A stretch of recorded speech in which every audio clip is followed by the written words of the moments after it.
What if I told you that most of the information that the fitness industry puts out about alcohol is completely inaccurate and not true? Would you believe me? Well, in this video, I'm going to show you what the actual research has to say and what I've found from my own experience on this topic. So stay tuned and don't go anywhere. Now, if you listen to most coaches and fitness enthusiasts, they'll tell you that alcohol is pure evil and that you should spend your nights out and social occasions only drinking distilled water and sucking on ice cubes. They tell you to avoid a drop of alcohol at all costs because if you don't, well, all your training physique goals will be badly compromised. Is this true? Is alcohol really harmful if you're trying to get into shape? Well, to answer that question, let's take a deeper look at what alcohol is and what the evidence has to say about its effects on the body. So what is alcohol? Well, alcohol is essentially ethanol, which is a calorie-dense fuel source. 1 gram of alcohol is roughly 7 calories. In Australia, 10 grams of alcohol, which is roughly 70 calories, makes up one standard drink. A standard drink is the equivalent to 1 shot of basic or distilled spirits, about 2/3 a glass of standard wine, and 3/4 of a standard bottle of beer, which is 375 ml. To give a comparison, you could say that one standard drink has the same amount of calories as one slice of white bread, and that's without any mixes or additives. But what does alcohol do? Do all these calories within it make you fat? Do your muscles get poisoned and destroyed if it goes into your bloodstream? Well, not necessarily.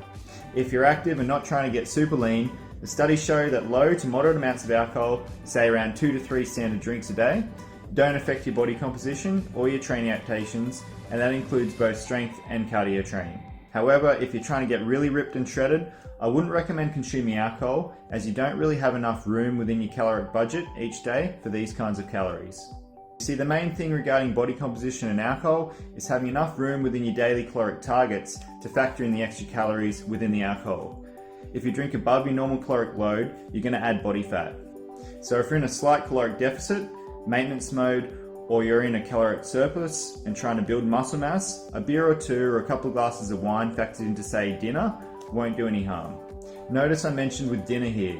I say with dinner because the research shows that it's better to consume alcohol with food to help metabolize it and negate any possible negative side effects. Now, if you decide to have a high amount of alcohol, say 5 or more drinks every once in a while, this will impact your recovery and performance in the short term, but not so much in the longer term, if it's only an occasional binge.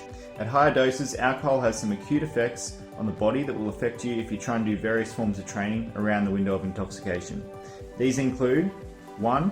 Dampening the control of movements, 2. Draining the body's water, i.e. dehydration, and 3. Reducing blood flow to the muscles. Looking at the first effect, it shouldn't come as a surprise to you that alcohol slows you down. With this in mind, it becomes obvious though that you shouldn't do speed, agility or high coordination activities after a big bout of drinking. In regards to effect number 2, alcohol in smaller doses doesn't really do too much to your body water. At higher doses, however, it becomes very toxic and causes dehydration. And this dehydration and interrupted sleep that comes with it are the main things working against you if you're trying to train hard the day after a big bender. And lastly, in regards to effect number 3, if blood flow is reduced and you're not getting as much oxygen or other essential nutrients to your muscles, then this will definitely cause your performance to be compromised in a big way. You're really shooting yourself in the foot if you're trying to do PBs whilst you're well marinated with alcohol. So just don't push it, it's not worth it. Now, if you've just done a hard training session or you're planning to do one soon, say within the next 24-hour window, it's not a great idea to drink heavily within that time frame. Remember too that the more often you write yourself off, the longer the hangover and the window of time you'll need to fully recover and train hard again. Now, having a big bout of drinking and frequently won't really do that much damage if you take the precautions I just went over. However, if you're consuming high amounts of alcohol on a frequent basis, this will cause long-term detrimental effects. It'll consistently impair protein synthesis and anabolic signaling, meaning you'll struggle to both gain and retain muscle mass. It will also substantially decrease your performance over time and negatively impact on your sleep and recovery, which ultimately means your performance and body composition results will be heavily compromised. If you're a man, you particularly have to worry about drinking heavily frequently as it decreases the male hormone testosterone and it severely compromises building muscle mass over time. Now, in regards to fat burning, frequent binge drinking decreases fat oxidation for both males and females because alcohol has to be completely disposed of by the body due to its toxicity at higher doses. Which brings me to my next point. Alcohol cannot be stored by your body like fats and carbs. Because of this fact, alcohol goes straight to your liver where it's given priority processing because of its toxicity. And at higher doses, it's essentially a poison your body's trying to get rid of. This response to heavy alcohol intoxication then puts all other metabolic processing the liver does onto the back burner. Try and picture this process as being similar to when an ambulance sounds its sirens on the road, and every vehicle in front of it has to make way and pull to the side to let it go through. And this is similar to what your body does with higher doses of alcohol. It prioritizes it at the expense of all other metabolic activities. And thus, the dietary carbs and fats in your system begin to be stored as body fat when high amounts of alcohol need to be processed by your body. This is especially true for dietary fat, which can be reduced to around 25% less oxidization in the presence of high amounts of alcohol in the bloodstream. So this means that you should avoid high-fat foods both before and especially after a big binge on alcohol. And instead, eat more protein before and after drinking to not only help your body store less fat, but also to help curtail the negative effects alcohol has on muscle repair. As you can now see, it's not so much alcohol that makes you fat, it's more that it takes priority at higher doses and your body starts storing other nutrients as fat whilst it's in your system. Studies also show that alcohol is not very filling and that it also increases the ability of food to stimulate your appetite. This is why it might feel like you've got the munchies the day of a hangover. Now that you know how alcohol works and how it affects your body based on its dosing, here are 12 tips to take away and put into practice if you decide to drink. Number 1, if you're trying to get super lean, it's probably not a good idea to consume alcohol, period. Number 2, if you're not trying to get ripped or shredded, you can afford to have 2 to 3 standard drinks occasionally, as long as these are factored into your daily calorie intake and calories are kept constant. Number 3, if you decide to drink, aim to stick as close to purely alcohol calories as possible and ask yourself how many slices of bread, or standard drinks, can I afford to have today? Number 4, if consuming distilled spirits, use low calorie mixes, for instance soda water with vodka, Diet Coke with rum, etc.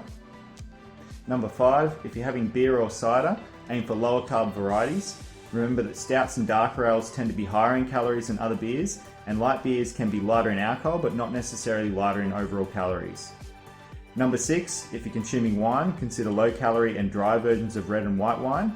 Brut varieties are generally the lowest in calories when it comes to sparkling varieties, and sweet, aromatized and fortified types of wines are all high in calories.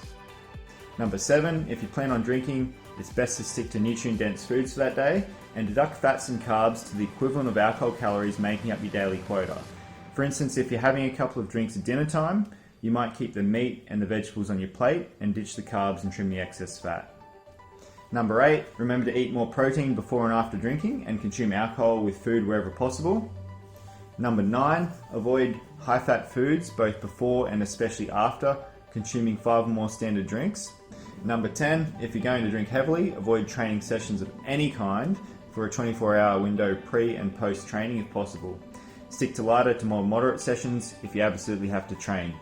Number 11, drink plenty of water both before, during and after higher amounts of alcohol consumption and consider replenishing your electrolytes.